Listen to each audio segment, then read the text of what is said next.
Nag-isa. Ano ang nakakatinda? Ano ang nakakatinda? Paano ko malaman na ano siya? Nagagamit siya? Hindi, nakarating na din. Saan siya? Ano siya? Pumunta siya dito, last sa ako siya balik. Tapos, saan ba nakarating na din siya kayo? Resistance. Ano siya na kayo? Hindi ko alam. Bus? Kasi bago naman sila puno. Ano nga? Ulit lang naman yun. Hello, kung ata kami sumakay. Malayo.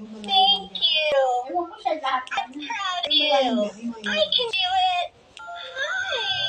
ko alam. Hindi ko na yun. Gusto mo ba sa bahay nila? Hindi na doon para may suporta. Ang kailangan mo. Kaysa sa amin. Kasi dami kailangan doon. Makakabang ito yung malakas na. Makakaano niya pa. Makuha niya pa doon. Kasi bukas ito pa. Bakit tayo ba? Hindi ba talaga sila? Yung mga pangasawa. Yung mga ano talaga, mga nagkakaroon talaga ng Mga anak siguro. hindi. Sa ibang lugar sila eh. Tapos bigla mo naman ng Cavite o ano, o Laguna. Ano? Saan sa Laguna? Hindi na ano, kasi nalapit ko yung ano. Baka kung saan sa meron ano? Meron dito ko lang kasi sila doon. Doon sila na siguro nagkakatutuan. Natututo sila sa bawat isa.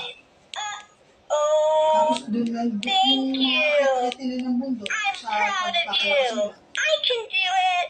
Sa mga pagpapakawa nila ng mga Pero maganda kung siya na nakapunta. Para nararamdaman tayo. Kasi yung nandito sa amin, nararamdaman yung ano na combine namin. Oo ah! kahit na hindi na ako natatawa sa bahay house, may naramdaman siya doon. Mahirap yun. Dahil ako nakatakot na. Ginawa nila. Sa bahay, sa bahay.